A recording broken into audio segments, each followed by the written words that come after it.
Bab 476. Setelah bertemu Ye Chen, Malan merasa dipenuhi kebencian. Meski sudah percaya dengan pernyataan polisi, ia yakin Ye Chen juga merupakan alat penjahat transnasional dan tidak sengaja menyimpan kartu bank palsu. Namun, bagaimanapun juga, semua bencananya dimulai dari kartunya. Jika bukan karena kartunya, dia tidak akan menderita keluhan ini. Jadi dia tentu saja menganggap Ye Chen sebagai pelaku terbesar. Karena itu, ketika dia bertemu Ye Chen sekarang, tentu saja mustahil baginya untuk memberinya ketampanan. Namun dia masih kaget saat tiba-tiba dimarahi oleh petugas polisi. Malan merasa sangat tidak nyaman ketika dia berpikir bahwa dia akan diawasi oleh polisi sepanjang waktu di masa depan. Tapi dia tidak punya pilihan selain melibatkan dirinya dalam pusaran air yang begitu besar. Jadi, dia hanya bisa menahan kebencian terhadap Ye Chen jauh di dalam hatinya dan jujur. Melihat dia jujur, petugas polisi berkata kepada Ye Chen, "Kamu adalah menantunya, kan?"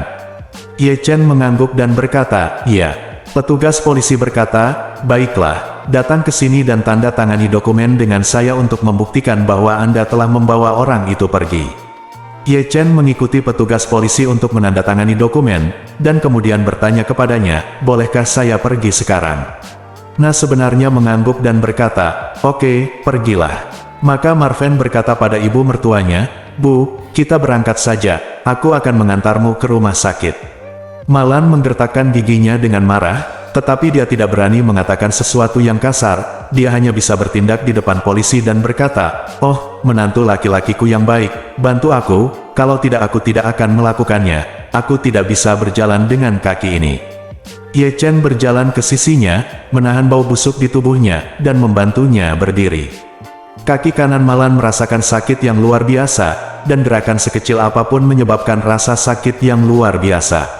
Namun, Malan sekarang bukan lagi Malan yang dulu. Malan sebelumnya tidak pernah menderita apapun, juga tidak menderita apapun. Dia tidak pernah menderita apapun, diintimidasi secara fisik. Namun kini, setelah 2 hari pemukulan intensif, Malan memiliki kemampuan bertahan yang cukup kuat. Menurutnya, rasa sakit akibat patah kaki tidak ada apa-apanya dibandingkan rasa sakit dan penyiksaan di pusat penahanan. Dia tidak bisa tidak memikirkan lagu Zheng Zihua. Dia mengatakan bahwa rasa sakit karena angin dan hujan bukanlah apa-apa. Selama saya bisa terbebas dari mimpi buruk pusat penahanan, meski 2 kaki saya harus patah, tidak ada gunanya selama saya bisa keluar.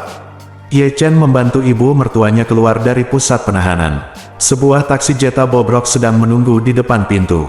Itu adalah taksi yang dia naiki ketika dia datang, jadi dia berkata kepada Malan, "Bu, ayo masuk ke mobil." Ketika Malan melihat taksi rusak ini, dia sangat tertekan. "Saya telah sangat menderita dan akhirnya dibebaskan, bukankah masuk akal jika mobil bagus datang untuk membawa saya kembali? Apapun yang terjadi, saya harus membawa BMW 530 suami saya ke sini." Hasilnya, BMW tidak melihatnya, tetapi sebenarnya membiarkan dirinya melakukan bisnis persewaan yang buruk. Malan sangat marah dan ingin memarahi Xiao Changkun, terlebih lagi, Ye Chen. Tapi hal yang paling tidak nyaman adalah meskipun dia sangat marah, dia tidak bisa marah pada Ye Chen. Dia tidak berani marah kepada Ye Chen karena masalah kartu bank, dia juga tidak berani marah kepada Ye Chen karena masalah taksi. "Aku hanya bisa menahan amarahku di dalam hatiku, merasa sangat tidak nyaman hingga hampir meledak." Belakangan, Malan mengalami depresi dan naik taksi bobrok dengan bantuan Ye Chen. Setelah masuk ke dalam mobil, Ye Chen berkata kepada sopir taksi, "Halo, Tuan, pergi ke unit gawat darurat rumah sakit rakyat." Sopir buru-buru menyalakan taksi dan menuju ke rumah sakit rakyat. Ye Chen, yang duduk di kursi penumpang, berkata kepada Malan, "Bu, saya sudah menelepon Curan. Dia telah bergegas ke rumah sakit rakyat dan akan membawamu untuk melihat kakimu nanti." Malan mendengus getir, lalu memalingkan wajahnya dengan marah ke jendela, dan berkata dengan marah, "Sungguh percuma memiliki menantu sepertimu, itu hanya akan menimbulkan masalah bagiku." Marven sengaja bertanya, "Bu, apa maksud ibu dengan ini? Kapan saya membuat ibu mendapat masalah lagi?" Malan meliriknya melalui kaca spion dan berkata dengan dingin, "Jangan tanya. Pikirkan sendiri, aku tidak akan memberitahumu jika kamu bertanya padaku." Malan telah diperingatkan oleh polisi berkali-kali, dan sekarang dia tidak berani marah langsung kepada Ye Chen, dia hanya bisa menggunakan cara halus ini untuk marah. Ye Chen secara alami tahu apa yang dipikirkan ibu mertuanya yang aneh, jadi dia berkata dengan sengaja, "Maaf, saya benar-benar tidak menyangka bahwa saya akan menimbulkan masalah bagi Anda." Malan sangat marah hingga dadanya terus naik turun. Dia mengutuk Ye Chen beberapa kali, tapi pada akhirnya dia hanya bisa menahannya. Perasaan itu seperti ada yang tercekat di tenggorokannya. Jadi dia hanya bisa mengabaikan masalah itu untuk saat ini, memaksakan dirinya untuk menyampaikan topik itu kepada Xiao Changkun, dan bertanya, "Dengan siapa ayahmu pergi ke pesta? Kapan dia pergi?" Ye Chen berkata, "Saya pergi ke sana di pagi hari, tapi saya tidak tahu siapa yang ada di sana karena saya tidak bertanya padanya." Ye Chen tahu betul bahwa jika ibu mertuanya mengetahui bahwa ayah mertuanya pergi ke pesta dengan cinta pertamanya dan teman sekelas mereka, dia akan sangat marah hingga dia menghancurkan taksi tersebut. Jadi dia hanya berpura-pura bodoh dan memintanya untuk bertanya langsung kepada ayah mertuanya ketika saatnya tiba. Dia tidak ingin mengarungi air berlumpur di antara mereka bertiga. Malan sangat marah dan mengutuk, "Bukankah kita baru saja berkumpul beberapa waktu yang lalu? Mengapa kita berkumpul lagi?" Sepertinya dia menjalani kehidupan yang sangat bahagia selama 2 hari saya di penjara di pusat penahanan. Karena itu, Malan segera mengeluarkan ponselnya dan menelepon Xiao Changkun. Saat ini, Xiao Changkun sedang berada di klub cemerlang, bersenang-senang bersama Han Meiking dan sekelompok teman sekelas lamanya. Xiao Changkun sendiri sedang dalam mood yang baik, karena tidak ada seorang pun di antara teman-teman lamanya, termasuk Xie Wenru, yang berani mengejeknya lagi. Demi Ye Chen, Paman Yu secara pribadi melayani Xiao Changkun dan teman-teman sekelasnya. Wajah ini sangat langka di Jinling. Oleh karena itu, teman-teman lama Xiao Changkun tidak bisa menahan diri untuk tidak memandangnya dengan kagum. Semua orang makan siang mewah di klub, dan karena semua orang masih mood, Han Meiking langsung meminta sebuah kotak di Brilliant Club dan semua orang mulai bernyanyi. Lingkungan Brilliant Club bisa dikatakan yang terbaik di Jinling. Puluhan teman sekelas lama duduk di dalamnya dan tidak terkesan ramai. Sebaliknya, sangat luas. Dekorasi di dalamnya tentu saja sangat mewah, dan berbagai fasilitasnya lengkap, canggih dan nyaman. Tapi satu-satunya hal buruknya adalah terlalu banyak orang di pesta itu, dan semua orang meminta banyak lagu sekaligus, jadi Anda perlu mengantri lama untuk bernyanyi. Xiao Changkun secara khusus memesan sebuah lagu berjudul Intimate Lover.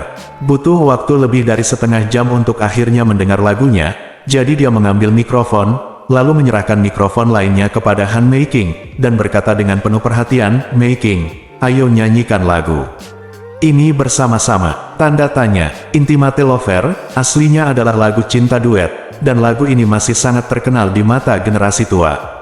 Apalagi kedua penyanyi yang menyanyikan lagu ini juga merupakan pasangan di kehidupan nyata, sehingga menambahkan sedikit rasa manis pada lagunya. Ketika teman-teman lama melihat bahwa Xiao Changkun memesan lagu ini dan secara khusus mengundang Han Meiking untuk bernyanyi bersamanya, mereka tidak bisa menahan diri untuk tidak mencemooh. Seseorang berkata, "Oh Changkun, kamu sengaja memesan lagu seperti itu dan mengundang kecantikan Korea kita untuk bernyanyi bersama. Apa niatmu?" Yang lain berkata, "Hei, kamu masih belum bisa memahami pikirannya." Semua orang pasti tahu pikiran si Masao. Seseorang bahkan menyukai Xiao Changkun dan berkata, "Oh, Changkun dan Meiking seharusnya menjadi pasangan. Kami tidak bertemu satu sama lain selama lebih dari 20 tahun.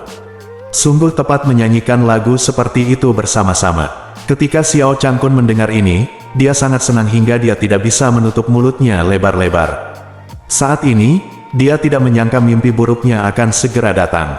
Bab 477. Meskipun Han Meiking tersipu saat ini, dia tetap mengambil mikrofon dengan murah hati dan berkata sambil tersenyum, "Siswa, jangan salah paham, bukankah hanya menyanyikan sebuah lagu bersama? Jika ada orang lain yang mau bernyanyi bersama aku tidak akan berpendapat." Xie Wenru merasa sedikit tidak senang. Dia merasa bahwa kamu, Xiao Changkun, juga sudah menikah. Bagaimana kamu bisa secara terbuka mengundang dewimu untuk menyanyikan lagu cinta duet seperti itu? Namun saat dia mengira menantu Xiao Changkun bisa membuat Yubo menganggapnya begitu serius, dia menelan kata-kata itu lagi. Xiao Changkun selalu memiliki senyum gembira di wajahnya, dan dia tidak bisa menahan diri untuk tidak melihat ke arah Han Meiking secara diam-diam. Hatinya sudah melonjak jauh di dalam hatinya. Han Meiking secara tidak sengaja melirik ke arah Xiao Changkun, dan melihat obsesinya yang tersembunyi di matanya, dan tidak bisa menahan diri untuk tidak tersipu. Saat ini, pendahuluan dari lagu tersebut sudah dibunyikan. Han Meiking memegang mikrofon dan menatap layar dengan saksama. Tepat setelah pendahuluan, Han Meiking memimpin dalam menyanyikan bagian wanita. Biarkan cintaku bersamamu selamanya. Apakah kamu merasa aku mengkhawatirkanmu? Suara nyanyian Han Meiking sangat indah. Bagi orang-orang tua ini seperti suara alam yang membuat mereka mabuk. Xiao Changkun bahkan merinding di sekujur tubuhnya. Ia merasa suara Han Meiking tidak kalah mengesankan dengan suara penyanyi profesional. Para siswa juga bertepuk tangan. Han Meiking telah selesai menyanyikan bagian kewanitaannya, dan kemudian giliran Xiao Changkun yang menyanyikan bagiannya. Tepat ketika Xiao Changkun mengambil mikrofon dan bersiap untuk bernyanyi dengan penuh kasih sayang, ponselnya di meja kopi tiba-tiba bergetar.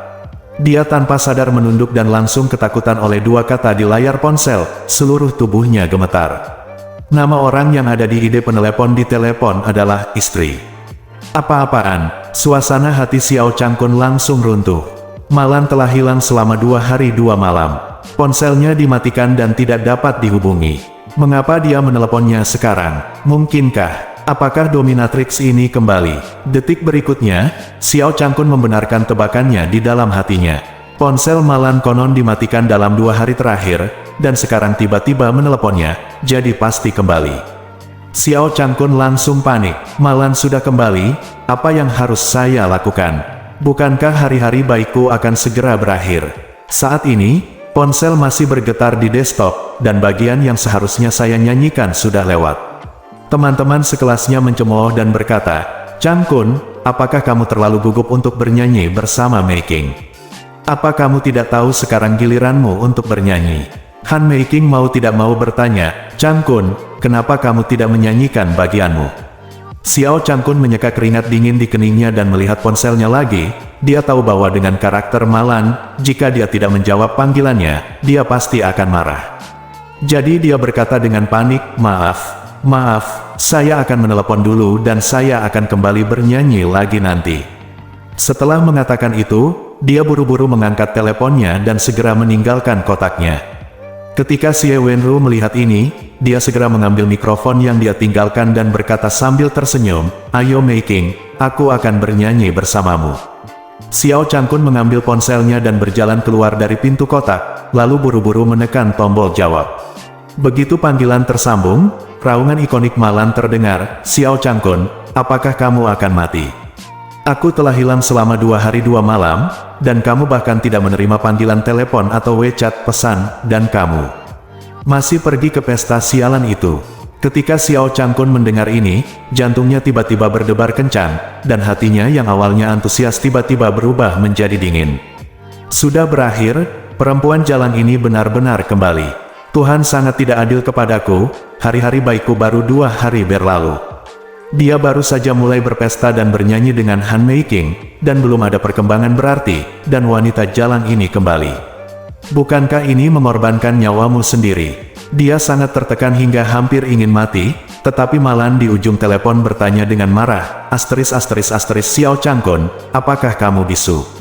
Mengapa kamu tidak berbicara? Xiao Changkun buru-buru menjelaskan, Istriku, jangan marah. Istriku, dengarkan aku. Aku mencarimu selama 2 hari ini. Jika kamu tidak percaya, kamu bisa bertanya pada putrimu atau Ye Chen. Untuk menemukanmu, Ye Chen dan aku Chengdu mencari semua ruang mahjong di Jinling. Malan mengomel dengan marah, jangan bilang itu tidak ada gunanya. Aku hanya ingin tahu dengan siapa kamu berpesta. Bagaimana aku bisa mendengar seseorang bernyanyi? Apakah kamu di sana? Oke. Kamu tidak berperasaan, aku ketika hidup atau mati tidak pasti, kamu masih ingin bernyanyi.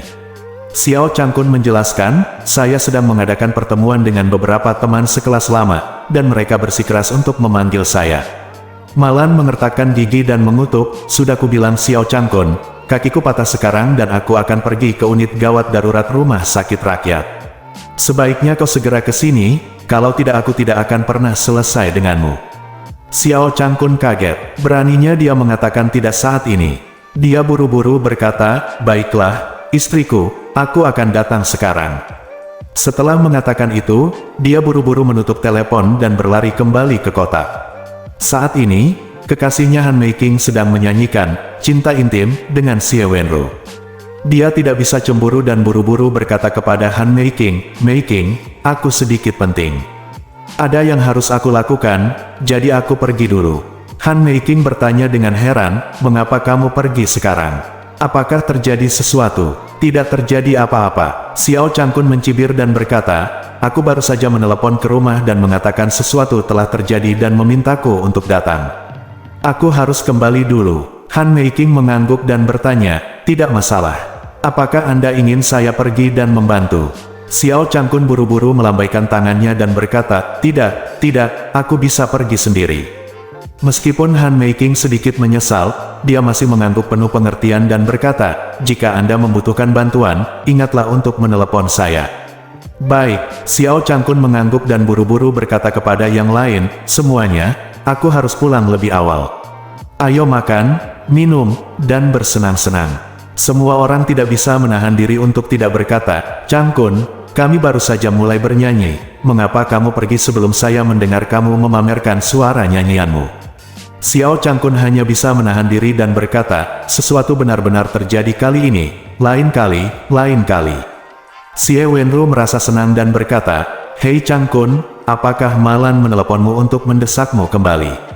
Kamu tidak membawanya saat kamu keluar ke pesta. Dia pasti marah, kan?" Xiao Changkun memelototinya dan berkata dengan dingin, "Xie Wenru, ada apa denganmu? Kenapa kamu ada di mana-mana?" Setelah mengatakan itu, dia menatap Han Meiking dengan enggan, berbalik dan meninggalkan kotak itu. Begitu dia keluar dari kotak, Xiao Changkun sangat marah hingga dia menghentakkan kakinya. "Apa ini namanya? Mengapa Malan kembali begitu cepat setelah mengatakan dia akan kembali? Mengapa kita tidak bisa belajar dari Qian Hongyan? Lihatlah Qian Hongyan, tidak ada kabar darinya sejak dia menghilang. Sepertinya dia menghilang dari dunia. Alangkah baiknya jika Malan bisa menirunya." Xiao Changkun bergegas keluar dari Brilliant Club dan buru-buru mengendarai BMW-nya ke rumah sakit rakyat. Bab 478. Yang juga bergegas ke rumah sakit rakyat adalah Xiao Churan, yang sangat khawatir. Dia mendengar kaki ibunya patah, dan dia sangat cemas. Dia tidak tahu apa yang terjadi pada ibunya dalam 2 hari terakhir ini.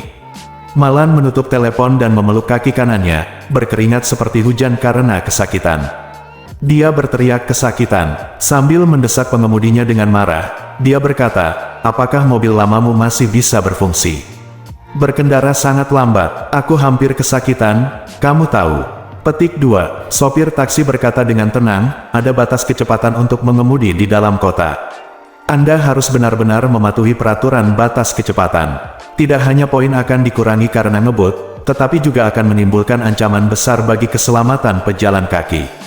Petik 2. Mengancam ibumu. Malan menjadi marah ketika dia mendengar apa yang dia katakan.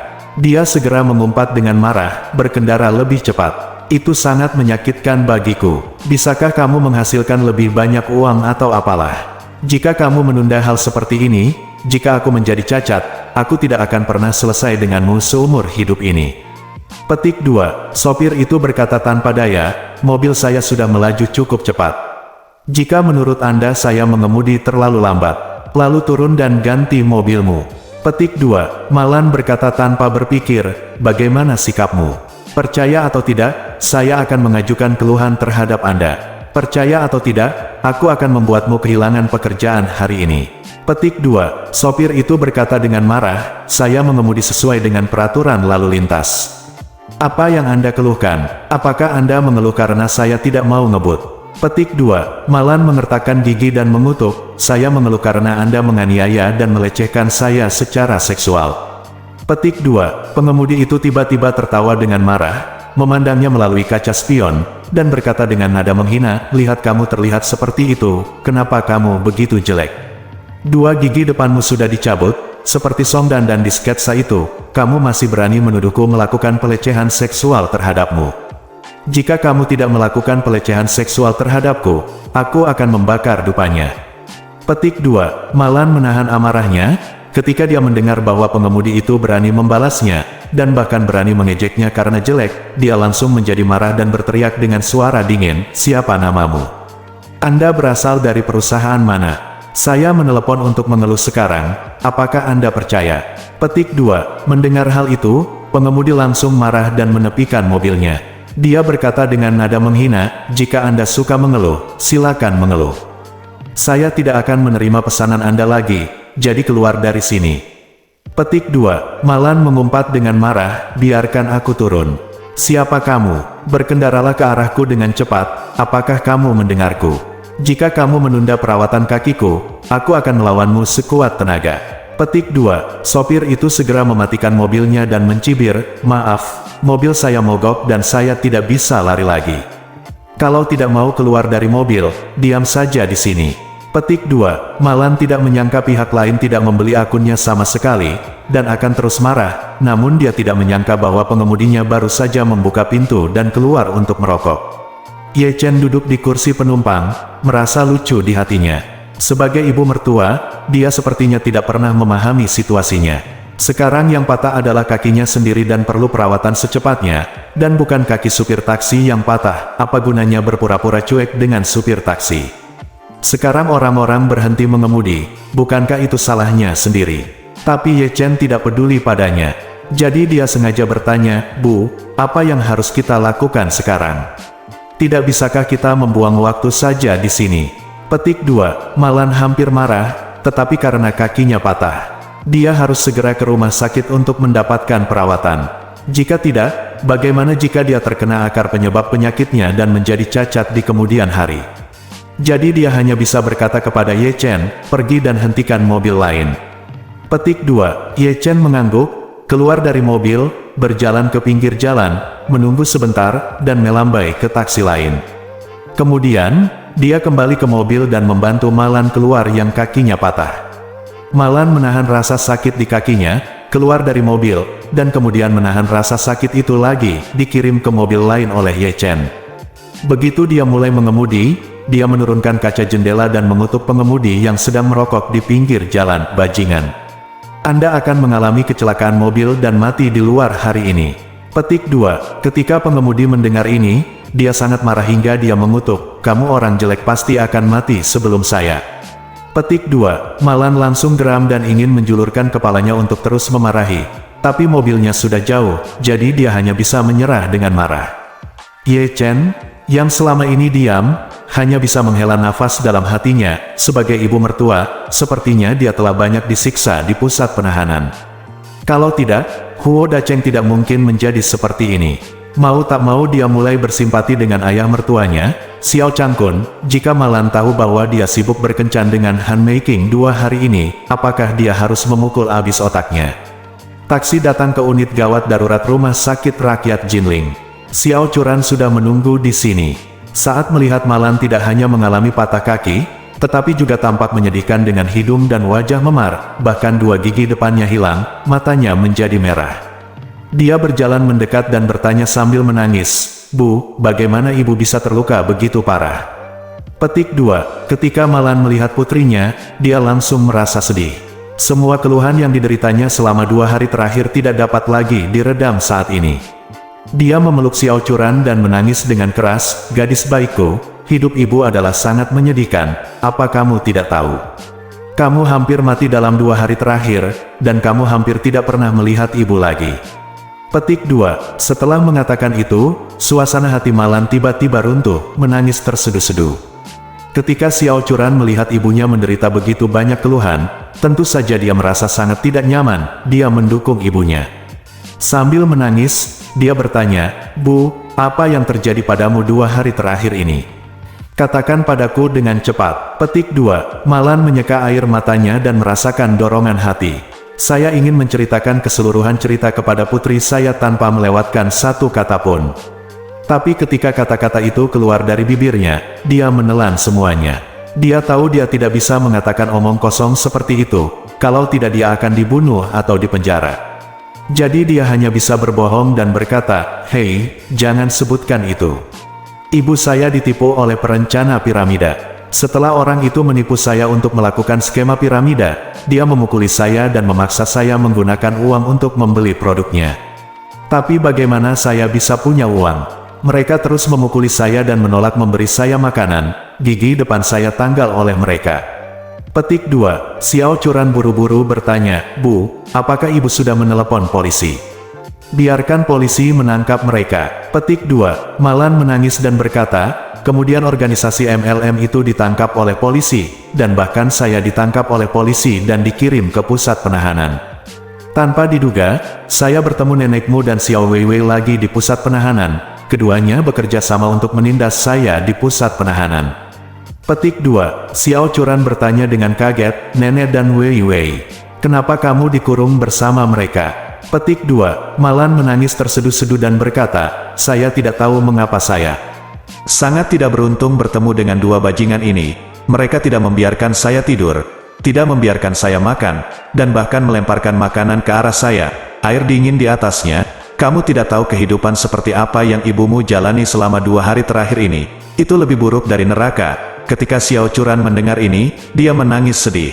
Malan melampiaskannya sebentar, dan saat suasana hatinya sedikit membaik, dia tiba-tiba teringat pada Xiao Changkun dan segera bertanya, Churan, katakan sejujurnya, dengan siapa ayahmu pergi ke pesta? Bab 479. Xiao Churan tahu betul bahwa jika ibunya tahu bahwa ayahnya pergi ke reuni dengan Han Meiking dan teman-teman lama mereka, dia akan sangat marah. Dia sudah sangat emosional saat ini, dan tidak ada yang bisa dikatakan untuk menambah kemarahannya. Jadi dia berkata, seharusnya ini pertemuan dengan teman-teman lamanya.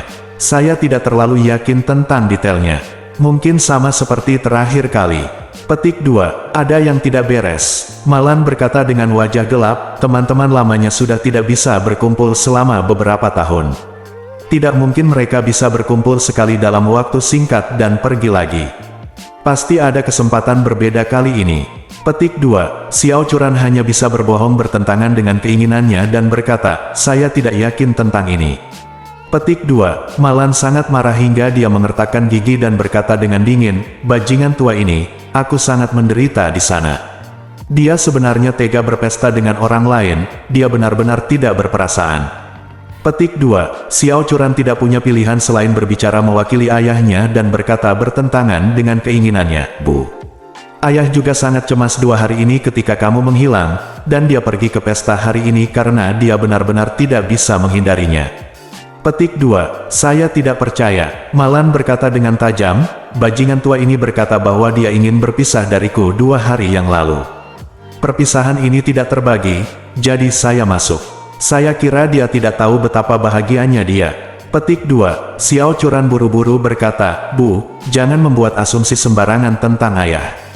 Saat dia sedang berbicara, Xiao Changkun mengendarai BMW 530 miliknya dan dilarikan ke rumah sakit. Melihat penampilan Malan yang menyedihkan, Xiao Changkun pun kaget sekaligus terpana. Meskipun dia tidak lagi memiliki perasaan apapun terhadap Malan, dia telah hidup di bawah pelecehan Malan selama bertahun-tahun, sehingga dia masih sangat takut terhadap Malan di dalam hatinya. Jadi alasan mendasar mengapa dia segera membalikkan keadaan begitu Malan menelepon.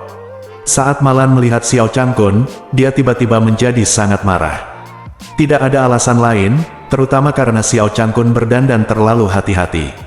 Setelan jas yang bagus, dasi yang bagus, dan rambutnya disisir rapi, sepertinya dia sudah lama berdandan dengan hati-hati. Malan bukanlah orang bodoh, dia segera menyadari bahwa Xiao Changkun yang berdandan dengan hati-hati hari ini jelas bukan untuk dirinya sendiri, tapi untuk pesta. Hal ini tiba-tiba membuatnya sangat waspada. Dia mulai berspekulasi, elemen penting apa yang dimiliki pesta ini yang bisa membuat Xiao Changkun berdandan begitu serius untuk pertama kalinya. Sejak dia menikah dengannya, kecuali pada hari pernikahan, dia sepertinya belum pernah melihatnya berdandan begitu energik. Begitu Xiao Changkun tiba, dia bertanya, kemana kamu pergi? Bagaimana bisa menjadi seperti ini? Petik 2. Malan menatapnya dengan dingin dan berseru, Xiao, katakan sejujurnya, kamu berpesta dengan siapa? Petik 2. Ekspresi Xiao Changkun sedikit tidak wajar, dan dia ragu-ragu dan berkata, bukankah mereka teman sekelas yang sama dengan yang dulu aku miliki di kelasku? Anda semua mengetahuinya. Petik 2. Malan bertanya, bukankah kamu baru saja pergi ke sana beberapa hari yang lalu? Mengapa berkumpul lagi? Petik 2. Xiao Changkun berkata, terakhir kali, hanya ada lebih dari 20 orang di sana. Ada lebih banyak orang yang datang hari ini. Petik 2. Oh. Malan mengerutkan kening dan bertanya dengan tajam, Xiao Changkun, izinkan saya bertanya, apakah handmaking ada di sini? Petik 2. Xiao Changkun tiba-tiba panik. Dia tidak menyangka Malan bisa langsung bertanya tentang handmaking. Intuisi wanita ini terlalu akurat, bukan? Namun, dia jelas tidak berani memberitahu Malan apapun tentang handmaking, jadi dia berbohong dan berkata, tidak, dia telah pergi lebih dari 20 tahun dan tidak pernah kembali. Petik 2. Malan bertanya dengan dingin, benarkah? Petik 2. Xiao Changkun buru-buru berkata, oh, itu tidak benar. Kenapa aku berbohong padamu? Dan apakah Anda sedikit menaruh perhatian pada hal ini sekarang? Yang terpenting sekarang adalah melihat sekilas cedera Anda, apakah kaki Anda patah? Petik 2. Malan begitu sibuk mencari tahu apa yang terjadi pada Xiao Changkun sehingga dia bahkan tidak peduli bahwa dia sudah terluka dan patah kaki. Setelah diingatkan oleh Xiao Changkun, saya teringat rasa sakit yang luar biasa di kaki kanan saya. Jadi dia buru-buru berkata kepada Xiao Churan, gadis baik, segera bawa ibu ke dokter. Jangan biarkan ibu menderita cacat apapun. Petik 2. Setelah ke IGD dan menemui dokter, atas permintaan dokter, saya melakukan ronsen. Xiao Churan bertanya dengan gugup, dokter, bagaimana kondisi ibuku? Petik 2. Malan takut terjadi sesuatu padanya, jadi dia buru-buru bertanya, iya dokter, bagaimana hasil tesnya? Saya tidak akan menjadi orang cacat, kan? Petik 2. Dokter berkata kepada Malan, dari hasil ronsen, tulang betis Anda patah dan patahnya cukup serius. Tapi kalau lukanya dirawat dengan baik, jangan sampai timpang, saran saya pasang plester dulu, baru rawat di rumah sakit untuk observasi kurang lebih setengah bulan, untuk memastikan semuanya aman. Petik 2. Ketika Malan mendengar bahwa dia tidak akan menjadi cacat, dia menghela nafas lega, tetapi ketika dia mendengar bahwa dia perlu dirawat di rumah sakit, dia langsung menjadi cemas. Hah? Mengapa Anda masih dirawat di rumah sakit? Setelah plester dipasang, bolehkah saya pulang dan istirahat? Petik 2. Malan merasa sangat sedih ketika dia mengira dia belum tinggal di villa mewah kelas 1 Thomson. Setelah 2 hari penyiksaan yang tidak manusiawi, dia bermimpi untuk kembali ke villa besar dan berbaring di tempat tidur empuk yang besar. Rasakan nikmatnya tinggal di Thomson Yipin. Dokter menggelengkan kepalanya dan berkata, pasteran setengah bulan pertama sangat penting. Ini terkait dengan kesembuhan Anda secara keseluruhan jika Anda pulang. Jika ada yang tidak beres dan tidak ditangani tepat waktu, hal itu mungkin menjadi penyebab utama penyakit tersebut. Petik 2. Setelah mendengar ini, perasaan kecewa tiba-tiba muncul di wajah Malan. Namun, Xiao Changkun di samping merasa senang. Kembalinya Malan yang tiba-tiba tidak bisa diubah baginya. Tapi jika Malan bisa dirawat di rumah sakit, dia bisa bersantai beberapa hari lagi. Jadi, dia sengaja berkata kepada Malan, sayang, dengarkan pengaturan dokter dan tinggallah di rumah sakit di sini dengan tenang. Ini juga akan menghindari meninggalkan akar penyebab penyakitnya di kemudian hari. Petik 2. Malan mengerutkan kening dan memandang Xiao Changkun dan bertanya, apa? Kamu tidak ingin aku sering pulang ke rumah? Petik 2. Xiao Changkun buru-buru melambaikan tangannya, bukan itu maksudku. Petik 2. Malan mendengus dingin, teringat sesuatu, dan buru-buru bertanya pada Ye Chen, apakah kamu tidak mengenal dokter ajaib si Tianqi itu? Kamu segera meneleponnya dan memintanya untuk datang dan merawat kakiku. Petik 2. Ye Chen mengerutkan kening saat mendengar nada memerintah ibu mertuanya. Seorang tikus seperti Malan masih ingin si Tianqi menyembuhkan kakinya. Ye Chen mencibir di dalam hatinya dan berkata dengan tenang, dokter ajaib si tidak ada di Jinling untuk saat ini. Dia pergi ke Yanjing untuk merawat orang. Petik 2. Mendengar ini, Malan langsung berkata, haruskah saya menunggu dia kembali ke kantor pusat? Petik 2. Ye Chen berkata, dia mungkin tidak bisa kembali dalam 10 setengah hari. Petik 2. Dokter berkata, Anda harus memakai gips terlebih dahulu, apapun yang terjadi hari ini.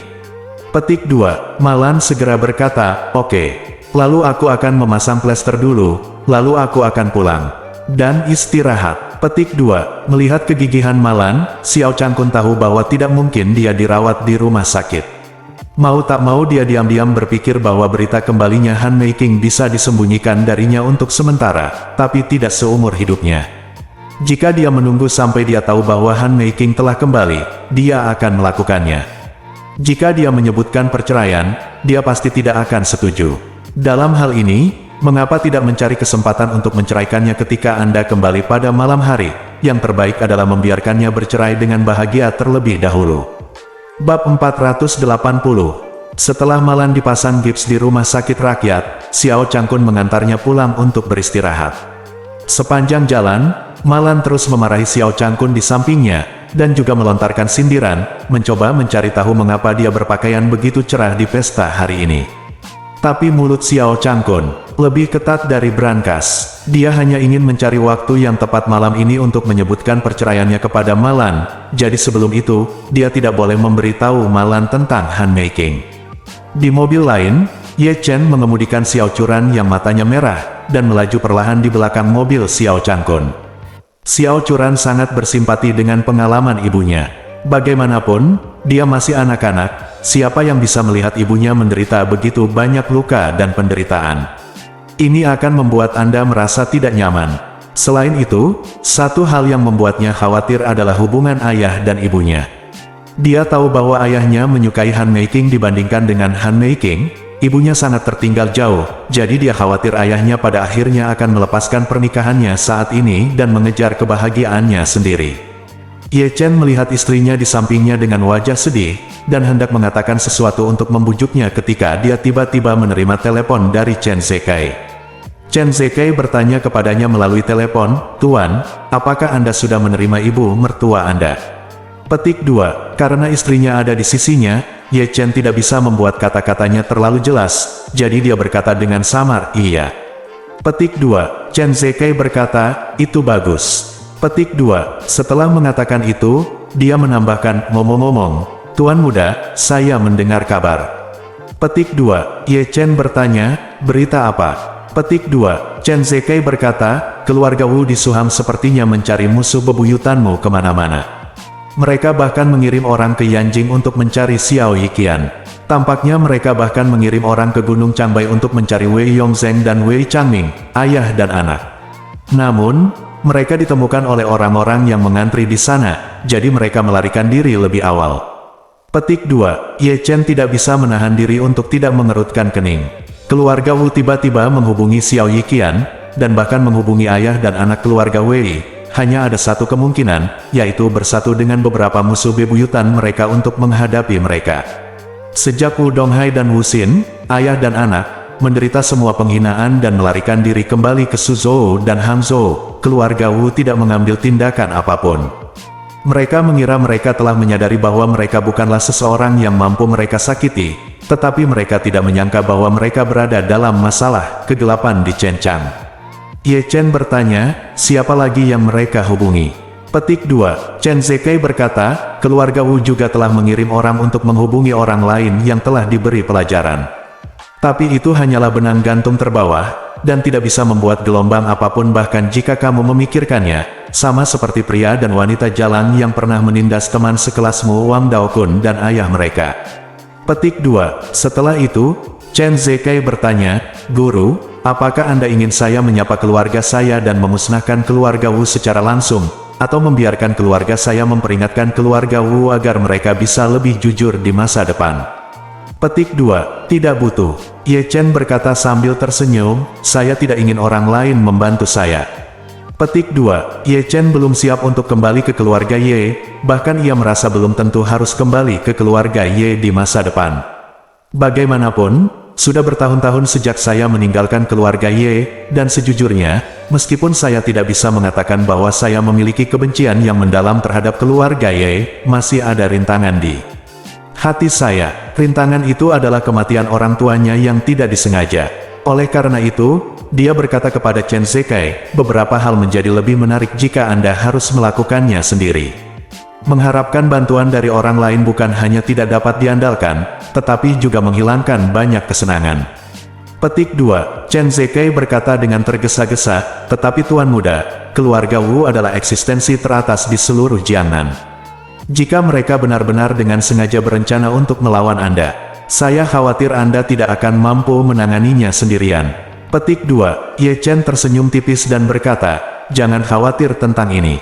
Meskipun saya bukan orang yang sangat menjanjikan, saya bukanlah kesemek lembut yang bisa dipilih semua orang. Petik 2. Chen Zekai menghela nafas dan berkata, Tuan, Anda masih harus lebih berhati-hati. Kita tidak boleh mengabaikan keluarga Wu. Keluarga Wu kini telah menawarkan hadiah sebesar 300 juta untuk membunuh Liu Guang dan Liu Ming, ayah dan anak. Sekarang tak terhitung banyaknya orang yang mengejar mereka di seluruh dunia. Dulu mereka berdua adalah terekspos. Mereka mungkin akan dibacok sampai mati oleh banyak orang. Petik 2. Ye Chen bertanya dengan rasa ingin tahu, apakah ada yang tahu kemana ayah dan anak itu pergi. Petik 2. Chen Zekai berkata, dikatakan bahwa mereka pergi ke luar negeri, tetapi tidak ada yang tahu ke negara mana mereka pergi, karena mereka sepertinya menggunakan paspor palsu ketika pergi. Petik 2. Ye Chen mengangguk, meskipun dia tidak mengatakan apa-apa, dia tahu betul di dalam hatinya bahwa alasan mengapa keluarga Wu ingin memburu ayah dan anak itu adalah. Faktanya, itu karena perbincangan silang tentang Douyin. Keluarga Wu sengaja mencoba menghapus pertikaian dari Douyin, tetapi karena Douyin telah dibeli oleh Tang Sihai, mereka tidak punya pilihan. Karena pembicaraan silang itu, seluruh keluarga Wu telah kehilangan mukanya dan tidak dapat dihapus, jadi satu-satunya cara untuk mendapatkan kembali mukanya adalah bunuh saja Liu Guang dan putranya, dan beritahu dunia bahwa keluarga Wu tidak akan pernah dipermalukan dengan sia-sia. Kali ini, Chen Zekai berkata lagi, Tuan muda, keluarga Wu bersedia mengeluarkan 300 juta atau lebih untuk berurusan dengan Liu Guang dan putranya. Jika ingin berurusan dengan Anda, saya yakin mereka akan bersedia membayar harga yang lebih tinggi, jadi Anda harus berhati-hati. Petik 2. Ye Chen berkata dengan tenang, Oke, saya mengerti. Petik 2. Chen Zekai berkata, Guru, jika Anda memerlukan bantuan, tolong beritahu saya. Petik 2. Ye Chen bersenandung, diam-diam menatap istrinya di sampingnya, dan berkata kepada Chen Zekai, Aku sedang dalam perjalanan pulang sekarang. Jika ada hal lain, aku akan membicarakannya nanti. Petik 2. Bagus. Petik 2. Ye Chen menutup telepon, dan Xiao Churan bertanya dengan rasa ingin tahu, siapa yang kamu telepon? Berbicara tentang membantu atau tidak, bersikap lembut atau tidak, apakah seseorang akan menindas Anda? Petik 2. Tidak. Ye Chen tersenyum dan berkata, bukankah ibu kita diintimidasi oleh organisasi MLM? Jadi saya berencana mencari teman untuk melihat apakah saya dapat membantu ibu saya melampiaskan amarahnya. Petik 2. Xiao Churan buru-buru berkata, jangan. Petik 2. Setelah mengatakan itu, dia menambahkan, sejujurnya, ibu saya telah sangat menderita. Meskipun menyedihkan, tetapi sejujurnya bagi saya sebagai seorang anak perempuan, dia juga harus disalahkan atas hal ini. Dia menganggap uang terlalu serius. Tidak hanya apakah dia terobsesi dengan uang, tapi dia juga menganggap uang terlalu serius. Dan mereka selalu ingin mengambil jalan pintas untuk mendapatkan sesuatu secara cuma-cuma. Bahkan jika mereka tidak tertipu oleh tipuan ini hari ini, mereka masih akan tertipu oleh hal lain besok. Petik 2. Ye Chen mengangguk setuju, dia tidak menyangka meskipun Xiao Churan sedikit berbakti kepada Malan, setidaknya dia tahu orang seperti apa Malan itu. Awalnya, itu hanya alasan untuk membantu Malan melampiaskan amarahnya melihat Xiao Churan mengatakan ini, dia berhenti membicarakan topik ini. Saat ini, Ye Chen sedang memikirkan tentang keluarga Wu jauh di Suzhou dan Hangzhou. Karena ayah dan anak keluarga Wu masih terobsesi dengan apa yang terjadi sebelumnya, cepat atau lambat mereka akan datang untuk membalas dendam. Tapi ada masalah yang sedikit di luar dugaannya. Ayah dan anak keluarga Wu sangat sombong dalam segala hal yang mereka lakukan. Mengapa mereka membutuhkan bantuan untuk sesuatu seperti balas dendam pada diri mereka sendiri? Mereka menghubungi Xiao Yiqian dan orang lain yang telah menyinggung mereka, mungkin karena mereka ingin bersatu dengan beberapa musuh lagi untuk mengincar mereka. Ini adalah pertanda buruk bagi Ye Chen, karena musuh selalu mudah dikalahkan jika mereka sombong. Namun ketika musuh kehilangan harga dirinya, mereka menjadi lebih licik dan sulit untuk dihadapi. Keluarga Wu sendiri sangat berkuasa, dan kini mereka bersatu dengan orang lain untuk menghadapinya. Ini membuktikan bahwa mereka telah membuat kemajuan besar dan patut mendapat perhatian. Bersambung.